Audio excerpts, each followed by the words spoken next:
Hello, everybody, and welcome to the Becoming CEO AF podcast. I'm your host, Kimba Garcia. And I am your co-host, Amanda Bell. In today's podcast, guys, we are actually going to be telling y'all about the time that we got stuck in a hurricane, which was last week. Which was literally a few days ago. Kimba, you just got back from the hurricane 2 days ago. Yeah, 2 days ago. So I am fresh out of a hurricane, really fresh out of a hurricane. Amanda's probably 3 or 4 days out from. I'm about 4 days out. 4 days out from being in the hurricane. So here's what happened, guys. Let's just jump straight into this.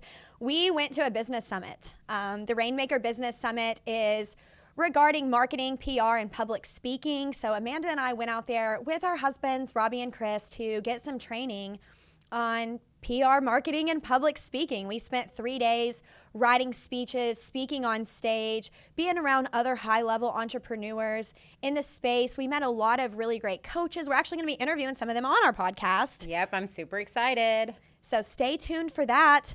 But Amanda, for those out there that have just never been to a business summit, right, let's start painting the picture of really what our weekend looked like and where we were kind of at before the hurricane hit, right? So if I've never been to a business summit before, what would you tell me? Okay, so if you've never been to a business summit before, just know that these summits are usually confined into anywhere from 2. Sometimes you can find just a day summit, 10 a.m. to 1 p.m. sort of thing.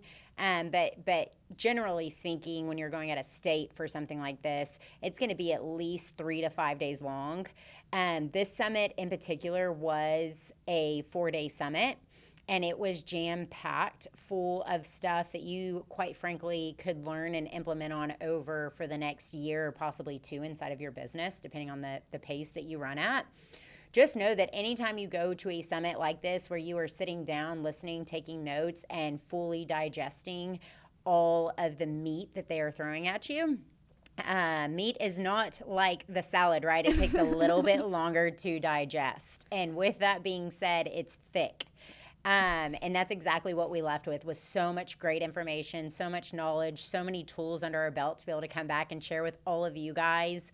And so it's a lot of information. Usually we don't even do anything after the summit. So one day he let us out about an hour early, and we did not, so around 4:30 p.m., we did not go do anything after that hour because you are exhausted. It kind of pulls a lot from you. And then you play catch up on top of the rest of your business and your personal life, right? So you're in this summit all day, every day. You're only hitting the fire items that come up during your 15-minute breaks, if you will, or your lunch breaks, if you will. And then it's right back in there, pen and paper, ready to go. Just 12 hours of like cramming knowledge into your noggin, right? Just 12 hours a day of just cramming it in as much as you can fit, as much as you can hold, it's there for you.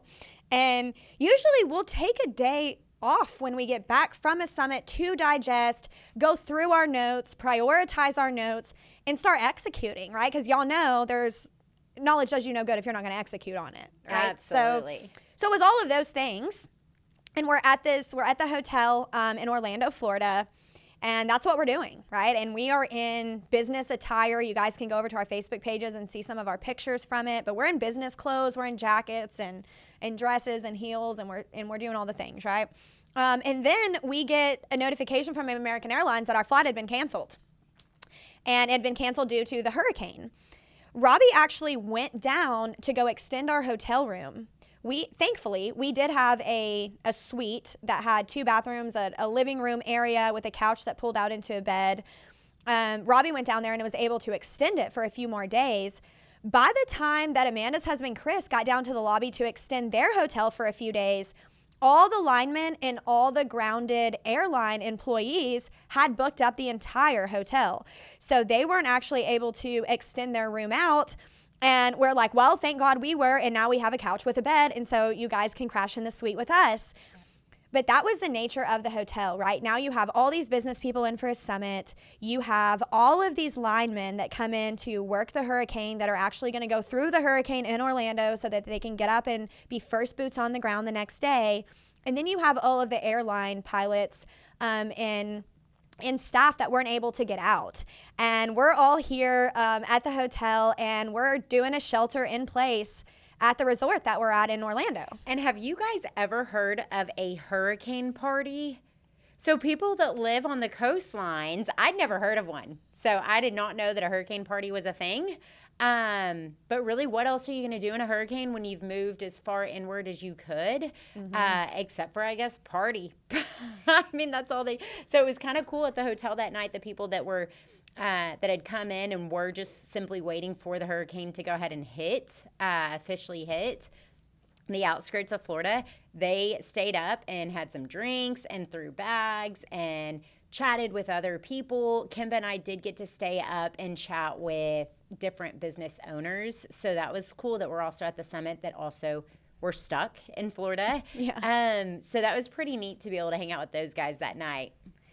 They just for some visualization, they actually had a bar in the middle of the lobby, and so people were going up to the bar, and then it was just, to us, really a big networking event is what it felt like. There was just all these cool people from everywhere, and everybody's just kind of hanging out. Outside, the wind's pretty aggressive. I mean, it's blowing. I think in Orlando, I think it was between a rough tropical storm and maybe a Cat 1. Where it hit us. And I think the thing that it was a little aggressive, but I was actually surprised at how I wasn't that scared. How I was like, oh, well, hurricanes aren't really that bad. I can actually see why people have hurricane parties. It's kind of fun to just watch it and hang out. And overall, I did feel pretty safe from the hurricane. I did too. And one of the pieces that I was excited about, for lack of better words, is to be able to see the different elements in Earth kind of move the way that they moved. Yeah, it was cool. That part was pretty entertaining for me at a very light level, if you will, because it is a hurricane. Yeah. And during that time, myself being a storm restoration contractor, my husband Robbie and I, my heart was just swelling with prayers for the people. We thought at the time that it was going to hit Tampa. It ended up hitting Fort Myers. But I actually was first boots on the ground during Hurricane Ida last year, and I saw the devastation that the Cat 4 brings, a Cat 5 brings. And that's not anything to be reckoned with, right? That's not anything to take lightly. So even as the storm is actively happening, Robbie, myself, Amanda, and Chris agreed to stay and be the first boots on the ground again for Hurricane Ian, to be able to jump in and help people. And so as we're trying to enjoy the experience that we're having, we also know the experience that we're going to be having the next day coming in hot and what we're going to be jumping into. But we do believe in the flow, and we do believe in finding gratitude. So at the end of the day, we were grateful that we were there to be able to make the impact that we made. And Amanda and I were sitting on the back patio watching the hurricane blow in, and we were talking about that, how we truly believe that God, the universe, the energy that is the creation of it all, it was by divine planning that we were there. And we truly believed that, and so we held on to our gratitude through the storm, trusting and having faith that we were going to be safe, and manifested that all the way into reality, because here we are. Yep. Safe. Yeah. If you guys could have seen Kimba and I walking through Walmart the night. So what had happened was the last day of our summit, the hurricane kicked in full speed ahead. So the flights kept getting pushed and pushed and pushed. And that was one of my biggest fears. But at the same time, like Kimba was just telling you guys, we had already made a commitment to ourselves and Florida that we were going to stay for at least 24 to 72 hours to help families in Florida as much as we could. Who better to help them than Kimba Garcia and Robbie Garcia from RKG Roofing Construction, right? And then Chris Bell and Amanda Bell get to follow right behind while they lead the way through that hurricane, you guys. It was almost a perfect setup, and like Kimba was saying, it was just a divine source for us to be able to have our feet already planted on the ground in Florida before it came. So into the summit, the hurricane starts rolling in. We know it's coming. We're now going to start preparing ourselves for this hurricane and potentially helping the other families in Florida for this hurricane. So we ran to Walmart. We ran to a few different stores, Cabela's, all the things. We had to stop and get something to eat. I don't know how many of you guys know this, but Amanda Bell gets car sick AF. Bad. And Robbie Garcia, I will throw up. You will have to pull the car over so I can throw up. Right. And Robbie Garcia is the first dude that can activate that switch inside my brain with his driving. Yeah, she hates Robbie's driving. It's very jerky and aggressive, to be fair. But Robbie, I love you big, my love. Like, I have so much gratitude for him running us around town all the time. And getting us through the traffic. I mean, the traffic was that was dangerous a funny traffic. Story. We do have a funny story with the traffic. You can probably go look at Kimba's videos and hear the commentary in the background of that. Cool thing is that we did run to Walmart, and you guys go check out Kimba's. I think you have a reel on Instagram and Facebook of us going through Walmart and getting the groceries, the supplies we needed. There, we were grabbing cases of water, some food and snacks, all the things. And then Kimba remembered we needed gallons Gas cans. for fuel. Yeah, fuel gas cans. And the ones that she found, you guys, were so little. They were 1 gallons, and they were $16. I was like, we're about to be paying, like, with the gas can and the gas, $20 a gallon if we have to sit here and fill up all these little gas cans. So Kimba comes back with 2 milk cartons and says, that's getting us through the hurricane because that's what we have to work with. And we all say, okay.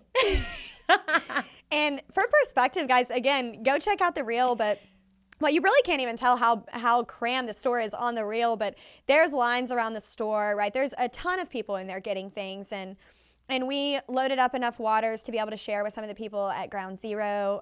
We loaded up some supplies and some food and some non-perishables and some gas cans and like the things that you need in a hurricane. And a quick knife set. Chris felt like we might need a quick knife set. You just don't know. And that's the thing. It's one of those things where you do walk through Walmart going, am I crazy right now? But the truth is nothing that you put in that basket is truly crazy. I mean, you just don't know what you're going to need in that, especially if you don't know what other people are going to need. Yeah. So, and that all came to light for me when we were in Cape Coral. Robbie calls it corral. 100 times. I was like, corral is a Texas word, honey. We are in Florida. This is coral. And it's a buffet.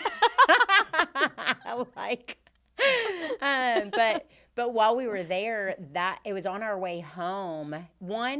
I gave out the bulk of our food. We all did. All of it. Even our bread that we had for our own personal sandwiches. Long story short, we didn't have any dinner because Amanda gave all of our food away to the community of Cape Coral. Yeah. All of it. Yep. So Amanda's explaining to us, now we're stuck in traffic. When I say stuck in traffic, 5 hours of non-moving traffic. People are pulling over and camping. We are fixing to run out of gas. There is no gas for another 150 plus miles.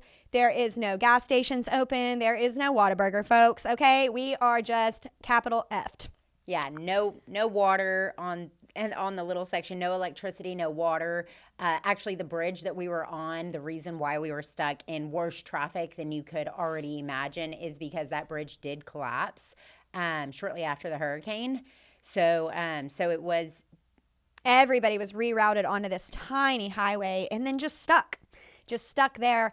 So Robbie actually had to make a choice, and we ended up taking the median and going through some grass and just all kinds of crazy things to be able to get back, to safety and to fuel and all the things again. And so it was an absolute crazy, crazy, crazy experience.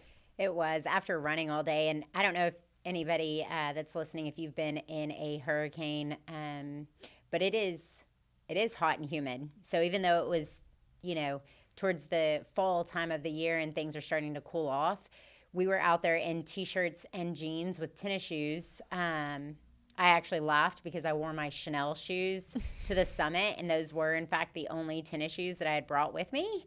So guess who went to go help families in a hurricane in her white Chanels? They're like an off-white Chanel. Amanda Bell did. So hopefully my husband will show me some grace there, and I'll go buy a new pair. But it was one of those things where it wasn't until we got in the vehicle and on our way back home that I realized how important all of the supplies and gear for a hurricane truly was. It was one thing to come in prepared. It was another thing to come in prepared and then need the preparation items that we had stocked up on. We stocked up on items for the families, but also items for us. Those gallon gas cans were to ensure that we weren't stranded on the side of the road. We had to use them. We did have to use them. We did 100% have to use them, and we did have to starve We did. Y'all should have heard Amanda in the back seat using her Amanda Bell Harvard voice. That's what I like to call it. Amanda's Harvard voice, explaining to us why we don't need dinner tonight and the other people needed it worse. And it's fine that we have no sandwich supplies. It's fine.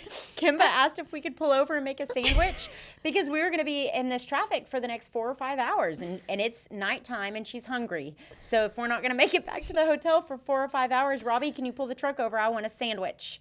And Robbie looks at Kimba with the most straight face and says something along the lines of, well, didn't Amanda give our sandwich stuff and our rations to the families in the hurricane? And I'm in the back seat and I can hear the whole conversation, you guys. And my heart did stop for a minute because, like, I don't want to see Kimba hungry at all. And I also was hungry, okay? But I also know how much we snacked during the summit week because you find yourself doing that sitting at a table. Amanda's like, we're fine. We're going to fast. We need it anyway. We've been snacking a lot. Look at this as an intermittent fast. Kimba, we good. I'm like, okay, girl. We were, but we were also grateful. You guys, they were probably, how many cars, Kimba, would you say were pulled over camping on the side of the road? Oh, so many. I probably saw 30. Easily on that one road. Yeah, I mean, those are people pulled over, not the people even still in the lanes. Those are the people that then got off the highway. And then the roads that we ended up taking from that to get back home were flooded, and, you know, it was just wild. But then I guess, Amanda, let's talk about the coming home of it, right? The getting back from all that. So you guys can just imagine maybe even how exhausted we still are. This is my second day back home.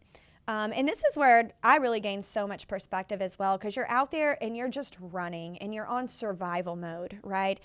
And at CEOAF, we talk so much about operating and living in survival mode. And since that's not the way that we believe in operating, it's been a long time since I've been in survival mode. I don't operate my life that way. I have been active in my yoga, my meditation, my healing, and that journey, my breath work for years now. And so to feel and to be at a physical and emotional level where I am in survival mode was a territory that I was humbled to be rekindled with. I'll be honest with you. Yeah.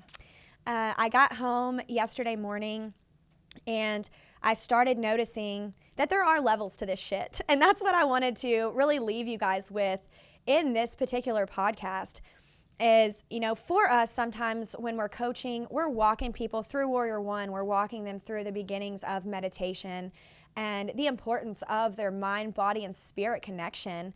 And it's something that I think to both Amanda and I have become almost as natural as brushing our teeth in the mornings. Yeah. And so if you can imagine what not brushing your teeth for a week feels like, it's grimy and it's right. But it reminded me that I didn't start there. And that a lot of the people that we work with they're still in the journey, right? They're still coming out of survival mode. They feel that they're in the middle of the storm. They're in the middle of the hurricane with their business and with their emotions and with their personal health. They're still in the hurricane. And then there's steps to coming out of the hurricane. And with that really just comes massive compassion for yourself. And then starting, right? Let's go back to executing on what you've been given. And when we work with our clients and they start executing on what we're giving them, we start to see their life change in the same way that it's changed our lives. And to me, this week is truly about coming out of the hurricane and getting back to the basics, getting back to my breath work in the mornings, remembering that truthfully, we don't feel our lungs enough. If you guys will just take a deep breath with me, right? All the way up, right? It's like you don't ever use the full capacity of your lungs intentionally until you stop and do that. To push all the air out of my lungs and feel what it feels like to have no air in my lungs at all just always recenters me back to the importance of our breath and of our center and of connecting to our source. And I didn't do that for over a week. And so I wanted to share with you guys that there are levels to this, right? And that the most important part of coming out of survival mode is to start executing on the small things every day consistently, right?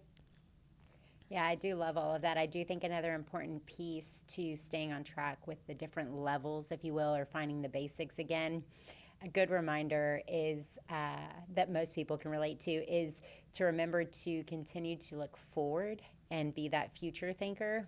Yes. So what is in the past is in the past, and in fact, revisiting those moments over and over and over again really don't get you anywhere except for the past in your current present now, which is not always at all the place that you really want to be operating from. Now, to get through a hurricane, we did have to rely a lot on our past and Kimba's past experience and the knowledge with that, and we're so grateful for it. Now, to be able to come back to our current now and where we're at in Texas, our home base, we do have to go back to our forward future thinking, not just for ourselves personally at a mental level, but for our businesses. We're right in the middle of doing some super cool things with the Amanda Bell Realty Group, the solar division at RKG, the roofing and construction side there as well, and then, of course, CEO AF. So we're right in the middle. We're starting a new Warrior One podcast in November 2022, which we're so excited about, with our brand new coach. So we're super excited for all these things. So now it is time to focus on the future, and I think that's something that motivates or inspires people to put their feet on the ground in the morning. That's exactly right. And for those of you guys out there that are feeling like you're just kind of stuck in the hurricane, we call it the hamster wheel at CEO. If you're just kind of stuck in the hamster wheel, right? You're caught up in the storm. You're stuck on living in survival mode. I just want to encourage you guys to listen to the rest of this. Listen to our whole podcast, right? There are things in here that you can take and execute on right now today to start. You don't have to be a professional meditator to start to link your mind and body connection. You start with 5 minutes a day. You start with deep breaths. You start the forward thinking one thought at a time. You stop and you do your thought audits. And anytime you feel yourself getting sucked back into survival mode, you understand that it's okay to take one step at a time to go ahead and come back out of that. And you give yourself the compassion that you need along the way. And when you do that consistently, it becomes as normal as brushing your teeth. It does. Which is CEO AF, by the way. It is. It is CEO AF, and we're so excited to have all of you guys on this podcast with us. If you're in a place where you are able to subscribe, like, or comment, please do. Otherwise, don't forget to share with your friends and family that you feel could benefit from our podcast, you guys. That's what we're here for. Absolutely. We will see you guys on the next episode, which we are excited about because we are going to be introducing our new coach to one of our Warrior Pods, Jonathan Fells. So hopefully you guys can stick around for that one. We'll see you soon. Bye.